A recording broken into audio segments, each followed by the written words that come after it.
De'Aaron Fox's weekend might be the biggest testament to how deeply talented the entire NBA is, because this dude went for 60 points Friday night against Minnesota and then followed it up with 49 points against Utah. That 109 points in 2 games. The 60 points was a career high, and the 109 points is the most points anyone scored in back-to-back games since Kobe Bryant scored 110 in 2007. And the reason I say that this is such a testament to how deeply talented the NBA is because when I think of De'Aaron Fox, I think, he's definitely not like the best point guard top 3, but he's probably in I'd say the 5 to 6 range. Here's who I have. You have Luka, SGA, Brunson, Steph, Ja. So if you want to say he's better than John, you want to flip-flop those two, okay, I'll listen to that. Just because of what De'Aaron Fox has done these last few years, just in being available and Ja dealing with everything he's dealing with. So I think we could say De'Aaron Fox is in that 5 to 6 range of point guards in the NBA, and that's nothing to be ashamed of. And so when I think about who else ranks in that 5 to 6 range at each position, and I'm thinking to myself could they do what De'Aaron Fox just did this weekend?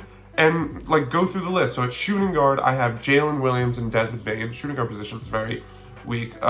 Small forward, you have Paul George and Jimmy Butler. Maybe there was a time where they might be able to do that, but it's certainly not now with them getting older. Power forward, Zion, Pascal Siakam, Paolo Banchero. Banchero maybe down the line when he hits his prime. I mean, he already hit 50 this year, but I none of those guys either. At center, you have Bam, Sabonis, and Cat.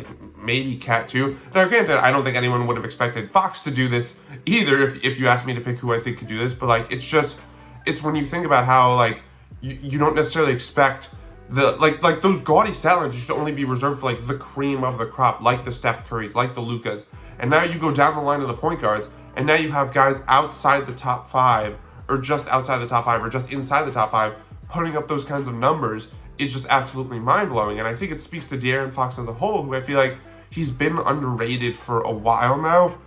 Over the since 2020-2021 season, dude's averaged 25 points, 6 assists, 4 rebounds. Those are elite numbers any way you shake it. Now, obviously, your rebuttal as to why he hasn't gotten recognition for those numbers as well, the Kings have been a chaotic mess for most of Fox's time in the NBA. But the thing I would argue back with is that even once the Kings started winning games a couple years ago and they started lighting the beam and it was so awesome and Fox was the engine behind that success, this dude made the All-Star team, but he only made it as an injury replacement. How frustrating and deflating is that when you're having the best season of your career, you're finally winning, you're finally doing the thing that everyone said you needed to do to make an All-Star game, because he was putting up these numbers for a long time, but it was always but you're not winning, you're not contributing to winning. And to then do that, and now the only All-Star appearance of his career comes, in an injury replacement. He didn't even make it last year, despite great numbers, despite the Kings still being in that playoff mix. It speaks to just how much talent there is in the NBA, where it's not, I guess you could say yes, part of it is okay, Fox, if you were good enough, you would be able to usurp some of these guys and make the All-Star team. But I don't think there's any shame in missing out on All-Star spots to Luka and SGA and all these other guys, because those guys are just that good. And I think Fox, I think what's also underrated about Fox is that he's having another career best season after averaging career high in scoring last year. What is he at? He's averaging almost 29 points a game, which would be a career high on 61% true shooting, also a career high. So this dude is just taking it up another level.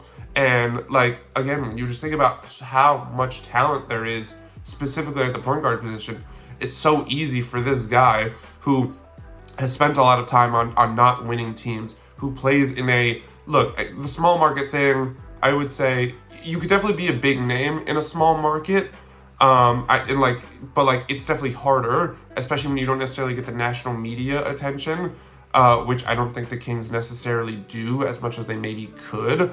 They do have the light to beam thing, and De'Aaron Fox does have a signature shoe with the Curry brand, so I don't want to make it seem like he's got no opportunities and no spotlight. But you just think when you think of Luka, SGA, Brunson, Ja, who did I just miss? Steph, Jesus Christ.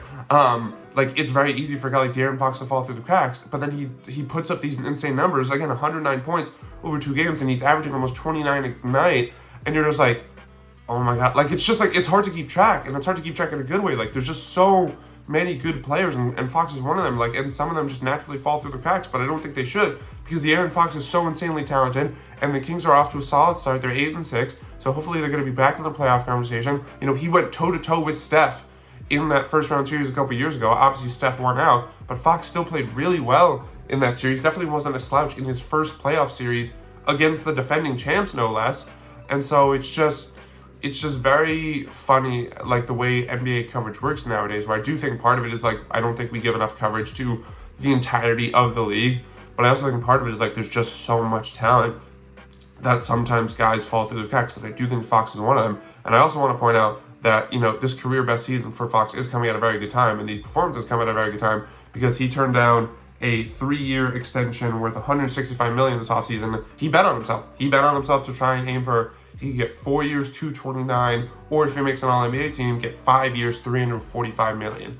And so we've seen guys who bet on themselves and it's looked really good, like Jimmy Butler when he was with Chicago. We've seen guys bet on themselves and not do so well, like Nerlens Noel. So this is definitely a great start for Fox in terms of betting on himself, and I don't want to make it a whole conversation about NBA coverage, because I've done that many times before, and I'm sure I will again, but it's just so funny that a guy can go for 60 points and then 49 points. Again, like, the last person who was Kobe, and that's Kobe Bryant. Like, that's one of the greatest players of all time. Like, I think it's just funny that, like, those kind of stat lines, it kind of feels like used to be reserved for, like, the ultimate cream of the crop. And I don't say that to insult de'Aaron Fox or anyone else who puts up a great stat line, but it's like, it's just kind of funny, like, how talented it is now, where you have, like, the 5th or 6th best point guard. Like, that's how good these guys are now. Like, even the 5th or 6th best point guard can still get you 60. Like, it's just an incredible time to be an NBA fan in that sense. And I'm excited to see who else does it. And I'm excited to see Fox continue what I hope is another career best season.